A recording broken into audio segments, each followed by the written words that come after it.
Olá, eu sou a doutora Lua Riso, médica, e nessa minissérie de 3 episódios eu vou te mostrar como você vai emagrecer sem precisar deixar de comer o que é gostoso, mesmo que não tenha tempo. E você vai finalmente entender por que você engorda.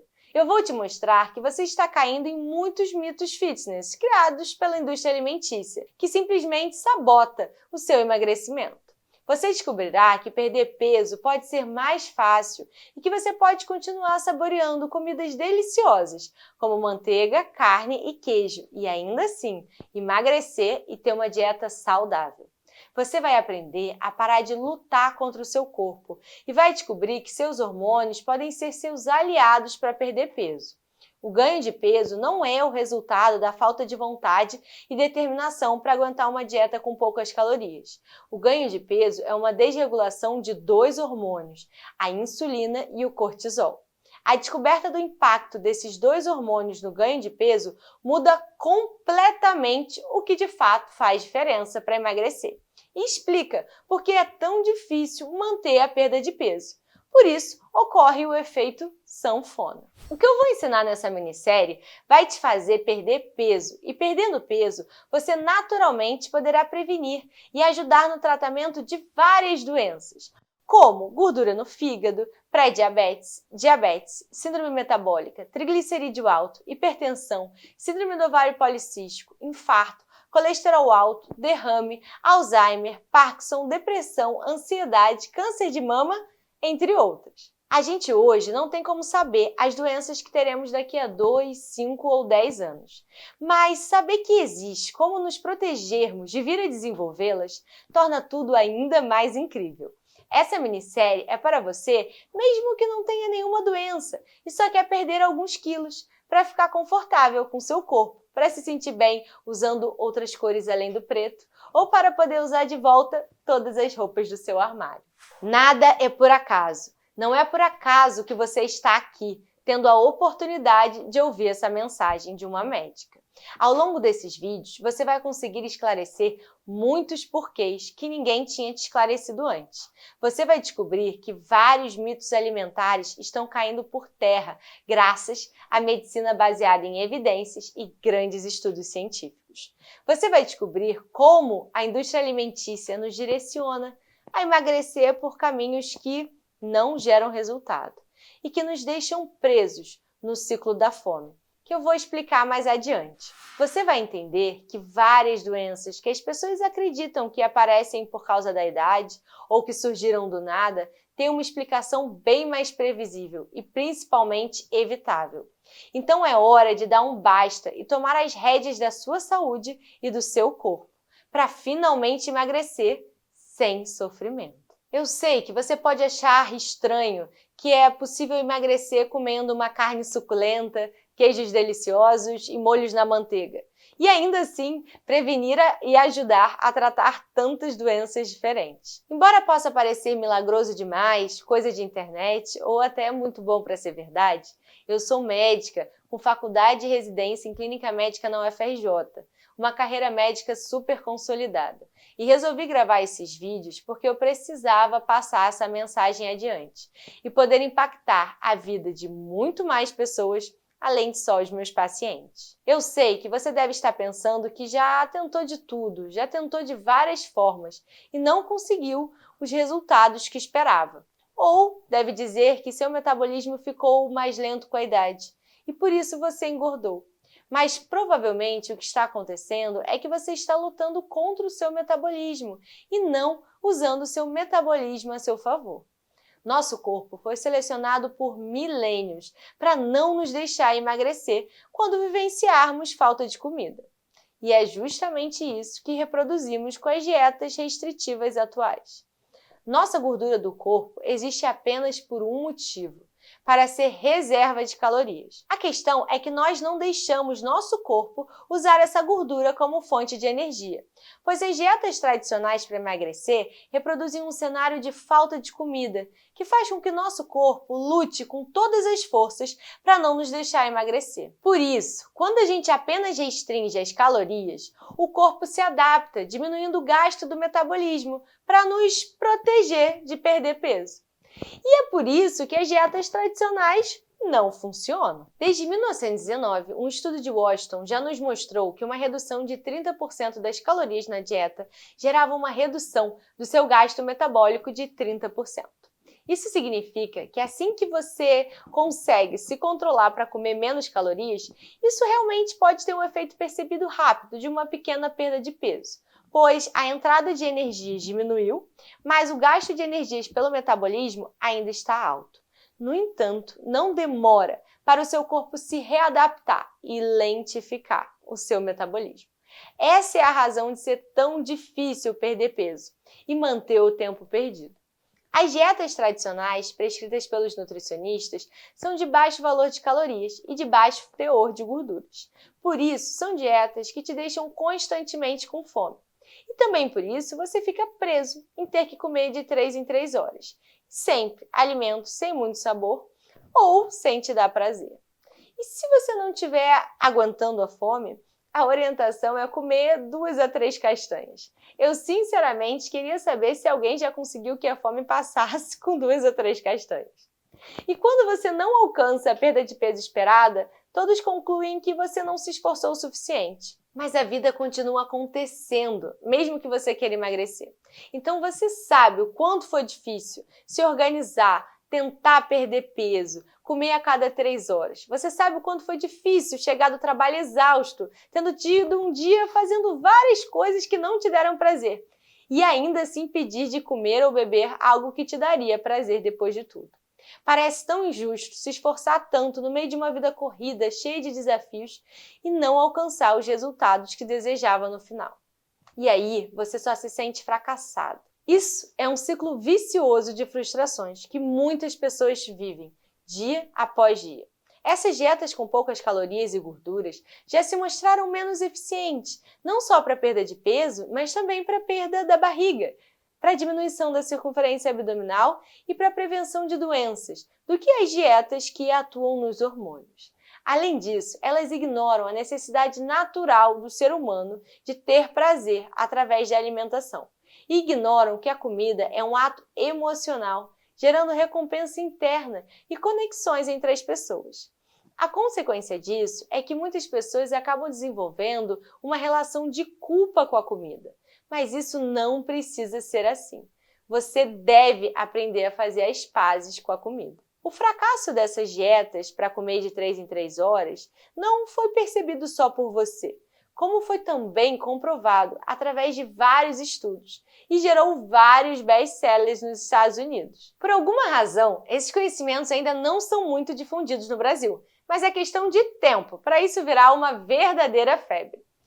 Esse é um best-seller de um médico americano endocrinologista da UCLA, na Califórnia, que explica, através de estudos científicos, os mecanismos biológicos da obesidade e como os hormônios estão por trás da dificuldade que sentimos em perder peso. Este é um best-seller do New York Times, de uma jornalista investigativa que destrincha a história de como a gordura foi vítima de um linchamento e difamação completamente sem comprovação científica, apenas pelo bom senso e por uma mistura de patrocínio de consensos alimentares e politicagens. E por fim, este aqui é um best-seller que explica por que a maioria das dietas não dão certo, mudando a forma como olhamos para a pirâmide alimentar e quebrando os paradigmas dos últimos 80 anos que nos levaram à atual epidemia de obesidade. Mas não se preocupe, você não precisa ler as mais de 1000 páginas desses livros, nem os artigos e revisões científicas em inglês das principais revistas científicas internacionais. Porque o propósito dessa minissérie é justamente que eu traga para você os principais conceitos, dicas e orientações para perder peso de forma estratégica e de forma prática para o seu dia a dia e com uma linguagem que qualquer um possa entender. Por isso é tão importante que você veja essa minissérie de 3 episódios até o final, para que nenhuma informação fique aberta e você saia mais confuso do que você entrou. Deixa eu te perguntar uma coisa. Em um certo momento da sua vida, alguém te falou que ganhar peso fazia parte da vida? Ou que fazia parte da idade?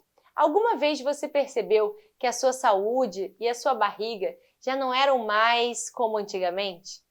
Então deixa eu te contar uma parte da minha história e porque auxiliar as pessoas a alcançarem a saúde plena, emagrecendo, prevenindo doenças e se sentindo bem se tornou o meu propósito. O jejum intermitente faz parte da minha vida desde muito nova. Nasci na cidade do Rio de Janeiro e até meus 17 anos de idade vivia totalmente dedicada a passar no vestibular de medicina, com uma rotina muito intensa entre a escola, o cursinho preparatório e as inúmeras e longas horas de dedicação aos livros em casa. Então, me habituei a fazer apenas uma refeição por dia e, sem perceber, desde muito nova, eu já estava seguindo um dos principais protocolos de jejum intermitente da atualidade. Toda a minha dedicação e esforço para me tornar médica valeram a pena. Com 17 anos, passei em 6º lugar para medicina na Universidade Federal do Rio de Janeiro, a UFRJ, no meu primeiro vestibular, concorrendo com mais de 6.000 pessoas. Me formei em medicina aos 23 anos, com um diploma adicional de dignidade acadêmica por alta performance. Então, passei para residência, também na UFRJ, de clínica médica. Nessa época, eu assumi uma carga horária média de 12 horas por dia e 7 dias por semana. Então, eu praticamente vivia no hospital. E uma das minhas únicas fontes de prazer nos meus horários de folga, quando eu voltava destruída, de exausta para casa, era comer alguma comida gostosa. Foi aí que as pessoas começaram a me perguntar: como você pode comer tanto e ainda ser magra? Só nesse momento, explicando para as pessoas a forma como eu me alimentava, que eu descobri que o que eu estava fazendo durante minha vida toda tinha um nome. Se chamava jejum intermitente. Ainda antes de terminar minha residência médica, comecei a trabalhar como professora do MedGrupo, o maior curso da América Latina, que prepara médicos já formados para prestarem a prova de residência. Nesse período, também fui para o Texas fazer o internship em um dos 5 melhores hospitais cardiológicos do mundo, o Texas Heart, em Houston. Logo depois, abri uma startup na área de alimentação e fui escolhida pelo Sebrae para me apresentar na TechCrunch, a principal feira de startups do mundo, que ocorria no Vale do Silício. Lá, fui selecionada pela própria Google para passar por uma pré-aceleração no Vale do Silício.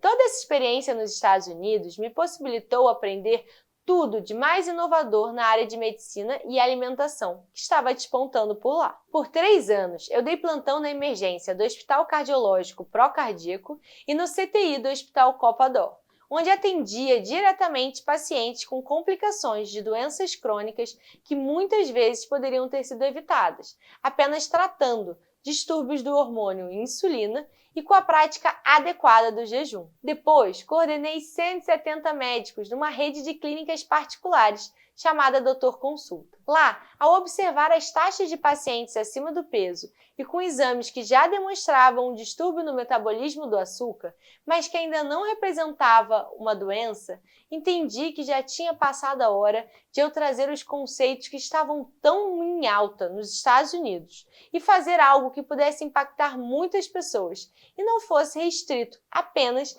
àqueles que podiam ser meus pacientes. Então, decidi criar o meu método para dar oportunidade a pessoas comuns de aprenderem o que é comprovado pelas evidências atuais da medicina, ao invés de apenas serem manipulados por matérias com fins publicitários e comerciais. Meu propósito é entregar conteúdo de qualidade de uma forma prática, mas fruto de aproximadamente 5 anos de estudo de centenas de artigos científicos, livros, revisões, meta-análises e todos os conteúdos possíveis sobre as comprovações científicas dos benefícios do jejum, as melhores práticas e os protocolos para alcançar os melhores resultados através dele, bem como associá-lo a outras incríveis técnicas comprovadas para potencializar os resultados finais. Esse conhecimento científico, associado à minha experiência pessoal e profissional, possibilitou eu ajudar muitos pacientes e estar aqui hoje fazendo essa minissérie. No momento que existe tanto conteúdo sendo divulgado de forma irresponsável e que não sabemos se podemos confiar na fonte, eu estou abrindo um ambiente para que as pessoas possam ficar tranquilas e confiar na veracidade dos aprendizados e possam se concentrar em se apaixonar pelo novo mundo que se abre quando aprendemos a agir de forma alinhada ao nosso corpo e não lutando contra ele. O que você vai aprender vai acabar com o sentimento de impotência que tentam imputar a nós quando dizem que ganhar peso faz parte da idade, ou que o aparecimento de determinadas doenças também são esperadas pelo envelhecimento. O pior dessas crenças é o sentimento de impotência, ou seja, você fica esperando a piora, sem ter nada para fazer, sem esperança de melhora ou solução definitiva. E a melhor arma contra a impotência é o conhecimento. Em 26 de dezembro de 2019, a principal revista científica médica do mundo, o New England, publicou uma revisão sobre o jejum intermitente. Uma revisão científica é um texto produzido a partir da análise de vários estudos científicos sobre o assunto. Eu vou te mostrar o que essa revisão comprovou. Mas para você poder entender tudo direitinho, deixa antes eu te explicar um conceito que eu não sei se você já conhece, que é o da resistência insulínica. Quando comemos carboidratos e açúcares, eles são digeridos até que ambos viram glicose no nosso sangue. Esse aumento da glicose no sangue gera a liberação do hormônio insulina, que é um hormônio de armazenamento, e fará com que essa sua glicose saia do sangue e vá para os órgãos para poder ser armazenada. Uma parte dessa glicose vai para o fígado para gerar o glicogênio e o que sobra vai virar gordura. Afinal, a gordura é uma forma de armazenar a energia para mais tarde. A questão é que se você consome carboidratos e açúcares numa frequência elevada e numa quantidade alta, o seu corpo acaba tendo que liberar sempre a insulina. Isso faz com que a sua insulina fique constantemente muito elevada. Esse padrão de insulina constantemente elevada, sem gerar períodos de baixa da insulina, faz com que as suas células percam a sensibilidade a ela. Então, como a sensibilidade à insulina está baixa, o seu pâncreas vai ter que produzir mais desse hormônio para poder gerar o mesmo efeito. Chamamos isso de resistência insulínica. A resistência insulínica é um distúrbio que pode gerar inúmeras doenças se sua progressão não for tratada, como diabetes, colesterol alto, hipertensão, infarto, derrame, síndrome do ovário policístico, gordura no fígado, Alzheimer. A pessoa que ganha o diagnóstico de pré-diabetes já tem uma resistência insulínica intensa e, se nada fizer, irá virar diabética. A pessoa que tem um acúmulo de gordura caracteristicamente na barriga, muito provavelmente deve ter algum nível de resistência insulínica. Essa gordura abdominal, que chamamos de gordura visceral, é a que mais perigosa para a sua saúde, além de ser a que mais causa queixa estética. E é a resistência insulínica a principal causadora da sua dificuldade em perder peso, já que 75% da resposta à perda de peso é causada pela insulina. E a tradicional orientação de alimentação a cada 3 horas nos faz manter a insulina constantemente elevada. Agora que você sabe o que é resistência insulínica, eu vou te mostrar a revisão da principal revista médica do mundo, o New England.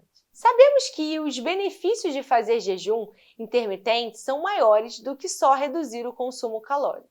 O jejum aumenta a sensibilidade à insulina e diminui a circunferência abdominal, ou seja, a cintura, muito mais do que as dietas com redução de 25 a 30% das calorias. Em seres humanos, técnicas adequadas de jejum geram perda de peso, além de melhorarem a inflamação, a resistência insulínica, o colesterol alto, hipertensão e diabetes.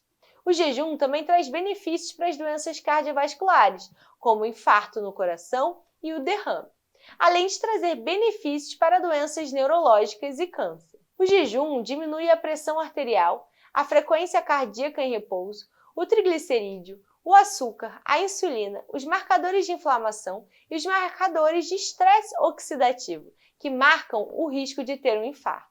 Além disso, o jejum abaixa o LDL, que chamamos de mau colesterol, e eleva o HDL, que chamamos de bom colesterol. Jejuns de 16 horas queimam gorduras e protegem a massa magra, ou seja, os músculos em seres humanos. O jejum melhora a capacidade cognitiva, ou seja, a capacidade de raciocínio de vários setores do seu cérebro, melhorando a memória espacial, a memória de trabalho e a memória associativa. Tem vários trabalhos demonstrando que o jejum inibe o crescimento de células cancerígenas e deixa elas mais suscetíveis ao tratamento. A perda de peso pelo jejum melhora os sintomas da asma e diminui os marcadores de inflamação. O jejum gera diminuição dos sintomas de esclerose múltipla, uma doença autoimune neurológica, além de trazer melhora nos pacientes com artrite reumatoide e outras formas de artrite. Fazer jejum antes de cirurgias diminui o dano tecidual, o dano do tecido e a inflamação no pós-operatório. O jejum atrasa a abertura de um quadro de Alzheimer ou Parkinson,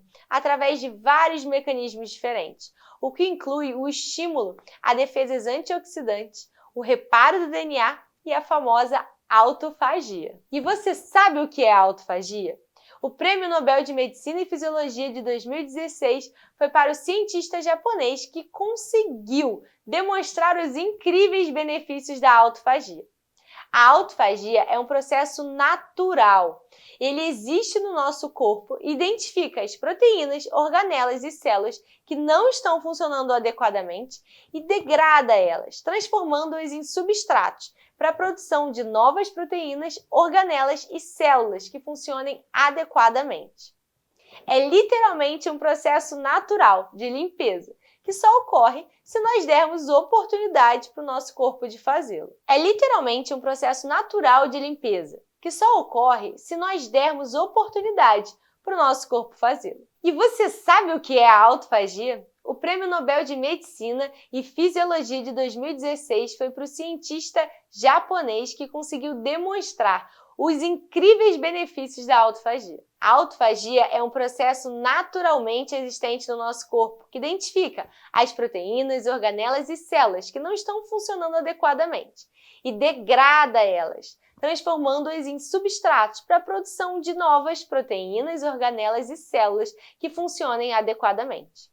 É literalmente um processo natural de limpeza, que só ocorre se nós dermos oportunidade para o nosso corpo fazê-lo. É como se fosse um verdadeiro detox, uma reciclagem do que não passou no controle de qualidade, depois de escanear todo o seu corpo e identificar o que não está funcionando bem. A validação dos benefícios da autofagia na medicina ocorreu em 2016, com o Prêmio Nobel, quando comprovou-se que a forma adequada de jejum era o gatilho da autofagia e todos os benefícios que a autofagia proporcionava, tanto no estado pré-patogênico, antes da doença aparecer, quanto no pós-patogênico, depois da doença se instaurar. A autofagia previne e auxilia no tratamento de doenças neurodegenerativas, como Alzheimer e Parkinson, além de prevenir e auxiliar no tratamento de diabetes tipo 2, câncer e ser uma grande potencializadora da perda de peso. Em 1962, o professor e cientista belga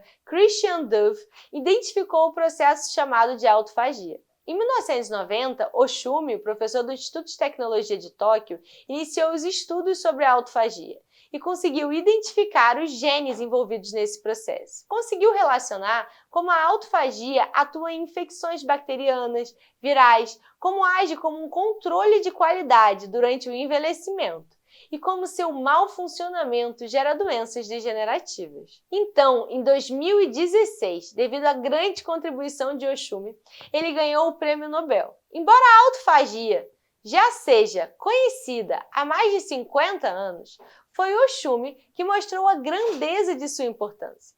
Por isso dizemos que a autofagia foi descoberta em 1962, mas só foi reconhecida em 2016, com o Nobel.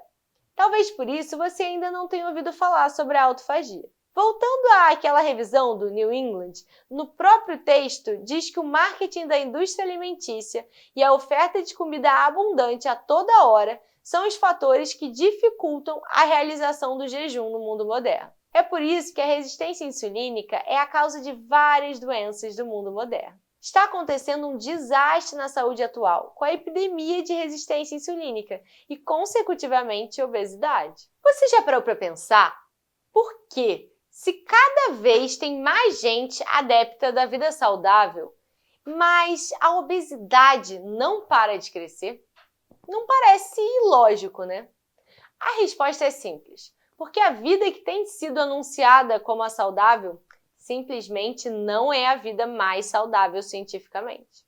E se você nem se adaptava a esse antigo estilo preconizado como saudável, talvez você se adapte a esse novo estilo, que é muito mais saudável para o seu corpo e muito mais adequado para a correria da vida moderna. É preciso entender que a medicina é feita de verdades transitórias. Ou seja, em alguns momentos os consensos precisam mudar, pois novos estudos nos mostram que o que se acreditava antes estava errado.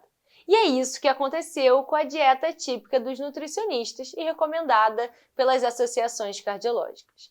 Nessa dieta, o típico era comer a cada 3 horas, com altas concentrações de carboidrato e com baixas concentrações de gordura. A verdade é que a ciência apenas está comprovando o que já poderíamos concluir ao olhar a história da humanidade. Pensa nos seus ancestrais, na era paleolítica. Eles comiam predominantemente proteínas e gorduras e faziam longos períodos de jejum. Não existiam lanches. A gordura dava saciedade para os jejuns. E eram os jejuns que faziam a insulina baixar, impedindo que eles desenvolvessem a resistência insulínica. Não existiam geladeiras com comida disponível a toda hora. Do ponto de vista da história da humanidade, o corpo humano evoluiu muito pouco em relação à resposta à alimentação. E continuamos tendo o mesmo metabolismo daquela época. Mas nós começamos a comer várias vezes por dia. Esse artigo de Harvard conclui que a resistência insulínica é um mecanismo fisiopatológico, ou seja, a causa principal de alguém estar acima do peso ou estar obeso. E como saber se você está acima do peso do ponto de vista médico? Nós calculamos o IMC, Índice de Massa Corporal. Muitas pessoas já estão quase obesos e nem sabem. Esse cálculo é feito dividindo o peso em quilos pela altura em metros ao quadrado. Abre o seu celular, abre a calculadora e vamos fazer as contas. Pegue a sua altura. Vamos dizer que seja 1,60 ou 1,70 metros. Multiplique pelo mesmo valor dela. Agora guarda esse número. Então, divida o seu peso em quilos por esse número. Por exemplo, uma pessoa que tem uma altura de 1,73 metros e um peso de 75 quilos, faremos 1,73 vezes 1,73. Isso dará 2,9929. Então, dividiremos os 75 quilos por esse valor, o que dará 25,06. A pessoa dentro do peso tem um IMC entre 18,5 e 24,9. A pessoa acima do peso, também chamada de sobrepeso, tem um IMC entre 25 e 29,9. A pessoa obesa tem um IMC entre 30 e 39,9. E o obeso grave ou obeso mórbido tem um IMC acima de 40. Quando a gente não está confortável com o nosso corpo, no início é só estética. Queremos nos sentir bem de biquíni na praia, queremos não ficar preocupada em como vão ficar as fotos da viagem. Queremos poder voltar a usar roupas que não cabem mais. Nessa fase, geralmente ainda estamos com o IMC normal. No entanto, depois, quando ultrapassamos o IMC de 25, o nosso peso já deixa de ser uma questão de estética e vira saúde. Em 2009, segundo a Associação Brasileira de Estudos da Obesidade e Síndrome Metabólica, 55,7% dos brasileiros estavam acima do peso e 19,8% já se enquadravam em obesidade. Imagina agora, depois da pandemia, quando muitas pessoas ganharam peso e ainda não conseguiram perder. Em outubro de 2020, segundo o IBGE, os obesos no Brasil já são 26,8% da população. Segundo a Agência Internacional para a Pesquisa do Câncer, da OMS, o excesso da gordura corporal representa um risco para pelo menos 13 tipos de câncer, como esôfago, estômago, pâncreas, vesícula biliar, fígado, intestino, que inclui cólon e reto, rins, mama, ovário, endométrio no útero, meningioma, tireoide e mieloma múltiplo. Um estudo liderado pela Escola de Saúde Pública de Harvard estima que os americanos obesos serão 48,9% da população dos Estados Unidos em 2030, se as tendências atuais continuarem. A pesquisa, publicada no New England Journal of Medicine, prevê que cerca de 25% da população terá obesidade grave. Atualmente, 40% dos adultos americanos são obesos e 18% têm obesidade grave. Hoje sabemos que 30% das pessoas têm gordura no fígado, também chamada de esteatose hepática.